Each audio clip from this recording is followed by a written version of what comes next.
उद्देश्य है, यहाँ पे हम तैयारी करने आए थे। जब परीक्षा ही नहीं होगी तो हम घर जाके क्या करेंगे। हमारा एक ही मांग है कि एक दिन में ही एक ही शिफ्ट में हमारा एग्जाम हो। तो अगर ये चीज़ें नहीं होंगी तो ऐसा नहीं है कि इस पर मैथ्स ऐसे आते हैं, ये ह्यूमैनिटीज़ के सब्जेक्ट होते हैं। अगर आपको नहीं आ रहे क्वेश्चन तो आप मतलब किसी दो स्टूडेंट के किसी एक क्वेश्चन जो है जिस स्टूडेंट को आ रहा है तो उसके लिए वो इजी हो जाएगा। लेकिन पे भी नहीं जा रही हैं, पे सो रहे हैं और खाने की व्यवस्था भी नहीं है उनको। जो भी उनके पास पैसा थोड़ा बहुत है उससे खा पी रहे हैं। बहुत सारे छात्र तो ऐसे हैं जिनके ढंग के खाने पीने की भी व्यवस्था नहीं है। एक आंकड़ा भी है कि हमारे देश में आधे से ज़्यादा प्राइवेट स्कूल इन्हीं चुनावबाज पार्टियों के नेता मंत्री के हैं और यही सत्ता में जाएंगे तो क्यों सरकारी स्कूलों को दुरुस्त करेंगे। क्योंकि अगर वही प्राइवेट धंधा खोल कर बैठे हैं, क्योंकि अगर उनका सरकारी स्कूल ढंग से चलेगा तो उनका प्राइवेट धंधा बंद हो जाएगा। सरकार से धर्म और संप्रदाय के नाम पर लोगों को बांटा जा रहा है कि बटेंगे नहीं, कटेंगे नहीं। तो हम लोग कह रहे हैं कि हम ना बटेंगे और ना ही हटेंगे यहाँ से, और हम जो है न्याय लेकर के जाएंगे।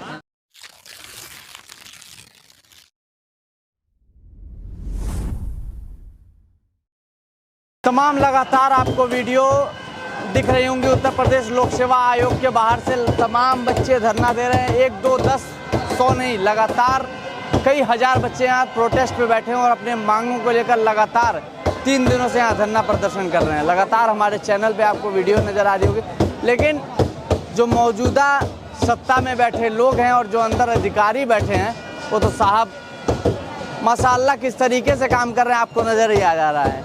किस तरीके से यहाँ बच्चे मांग पे मांग कर रहे हैं। ना जाने दिल्ली से भारत के हर एक कोने कोने से यहाँ पे बच्चे आके अपनी मांगों को रखने का प्रयास करें। लेकिन साहब अपनी जिद पे अड़े हुए हैं। यहाँ टांग रखे हैं तो यहीं रखेंगे रहेंगे, यहाँ से टांग हिलाएंगे नहीं।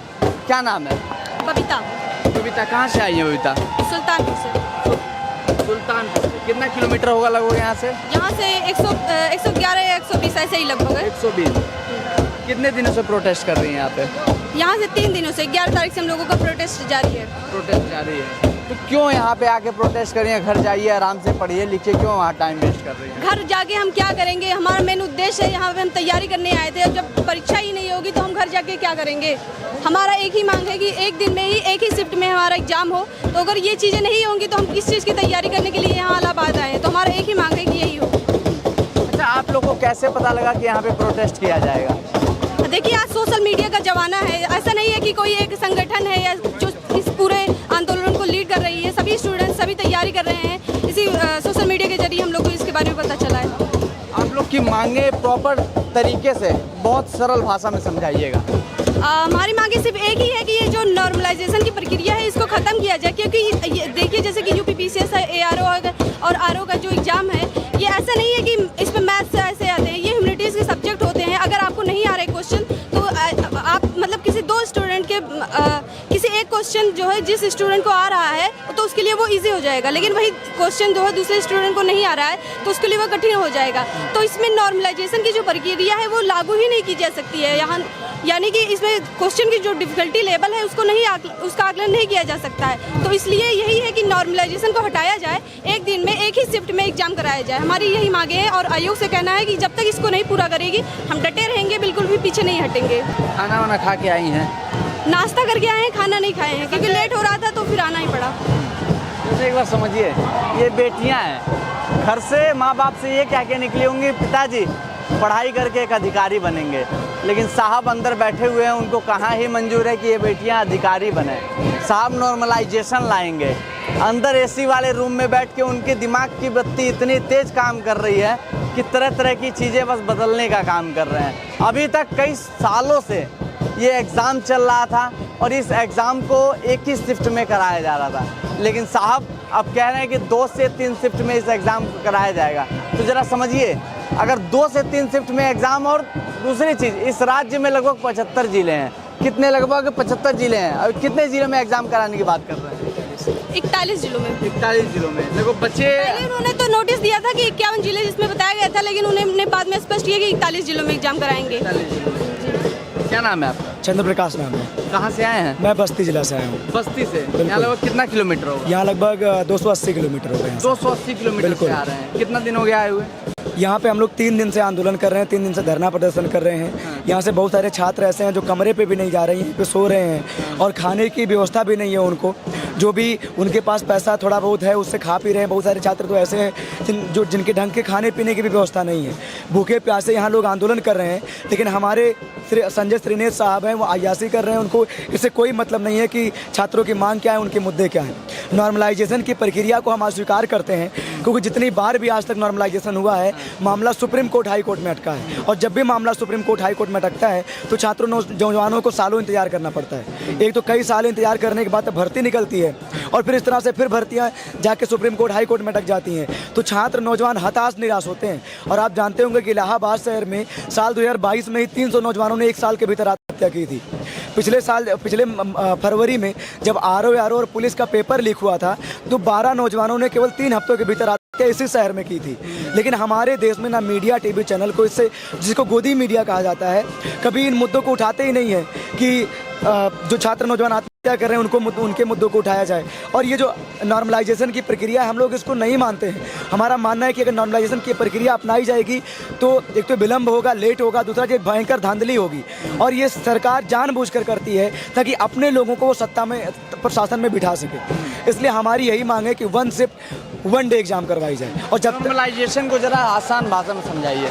नॉर्मलाइजेशन प्रक्रिया ये है कि जैसे जब एग्ज़ाम कई शिफ्ट में करवाया जाता है तो होता यह है कि कई बार एग्ज़ाम में पहले शिफ्ट में 10 क्वेश्चन गलत हो, दूसरे शिफ्ट में 5 क्वेश्चन, तीसरे शिफ्ट में ऐसे अलग अलग शिफ्ट में अगर क्वेश्चन गलत हो जाते हैं तो सारे क्वेश्चन को बैलेंस करने के लिए, और कई बार ऐसा होता है कि अलग अलग शिफ्ट में क्वेश्चन का जो डिफ़िकल्टी का लेवल होता है वो अलग अलग होता है। तो उसको नॉर्मलाइज करने के लिए, उसका मानकीकरण करने के लिए परसेंटाइल बेस पे रिजल्ट तैयार किया जाता है। और उसमें होता ये है कि कई बार जिन छात्रों का नंबर ज़्यादा होता है नॉर्मलाइजेशन करने के बाद कम हो जाता है, और जिनका कम होता है उनका ज़्यादा हो जाता है। तो भयंकर धांधली इसमें देखने को मिलती है।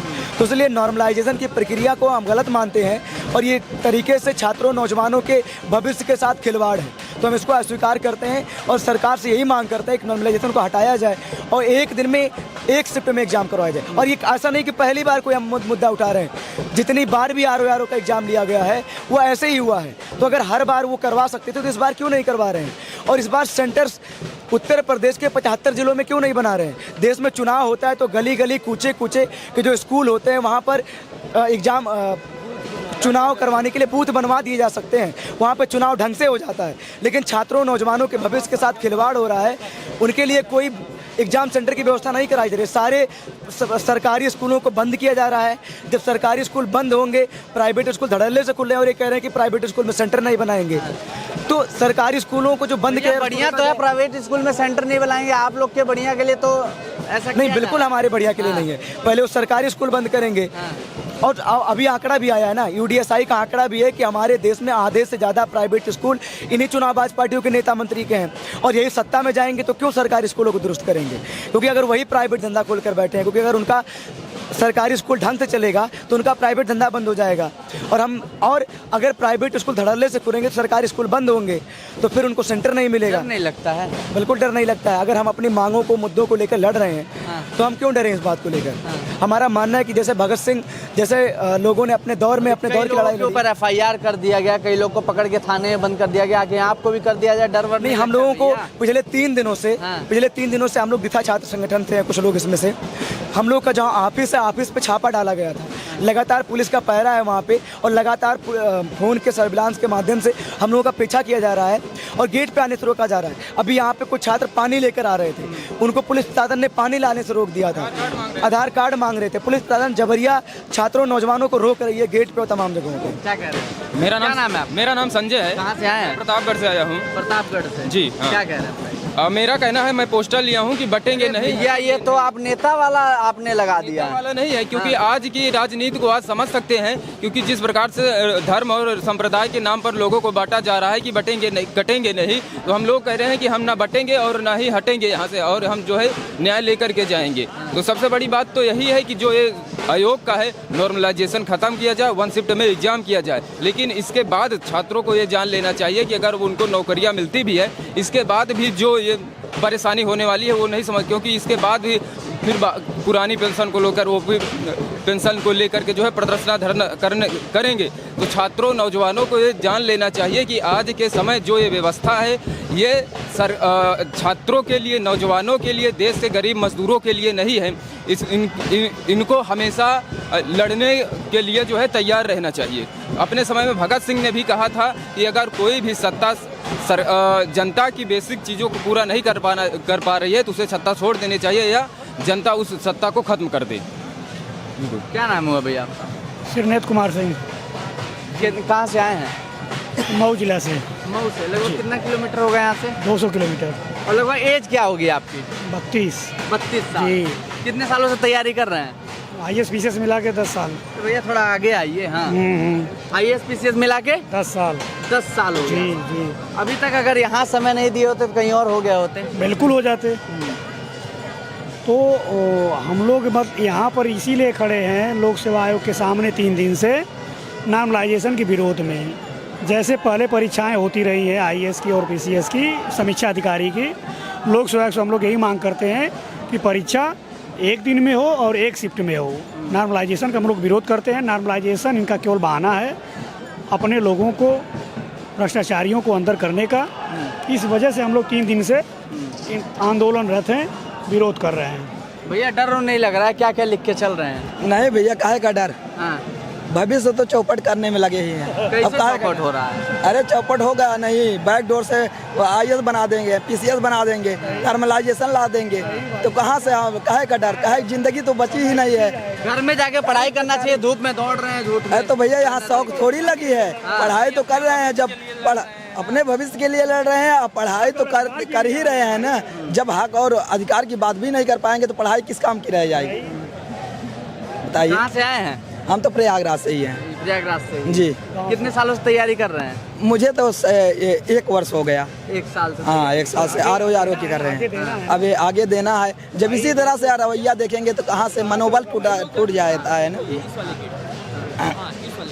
एक बार समझिए साहब, सरकार का एक श्लोक है ना, बेटी बढ़ाओ, बेटी बचाओ, बेटी पढ़ाओ। ये बेटी यहाँ पे धरना दे रही हैं, तमाम लड़के यहाँ पे धरना दे रहे हैं। तो आखिरकार ऐसे जब धरना दिया जाएगा तो बेटी बचेंगी कैसे और बेटी पढ़ेंगी कैसे? तमाम लगातार अपनी मांगों को लेकर ये लोग 3 दिनों से बैठे हुए हैं। लगातार 72 घंटे हो गए। 72 घंटे हो गए बिना खाए पिए आंदोलनरत हैं हम लोग। सरकार की तरफ से ना आयोग की तरफ से कोई मिलने आया, ना कोई हम लोग की मांग को सुनने आया है। इस वजह से हम लोग जब तक मांग नहीं मानी जाएगी तब तक हम लोग वापस नहीं जाएंगे। नॉर्मलाइजेशन का हम लोग विरोध करते हैं, हमें नॉर्मलाइजेशन नहीं चाहिए। परीक्षा एक दिन में कराई। तमाम तरह की चीज़ें। बाकी आपकी क्या राय है कमेंट सेक्शन में जरूर बताइए। कैमरा पर्सन साथ मैं अश्विनी श्रीवास्तव, द नेक्स्ट।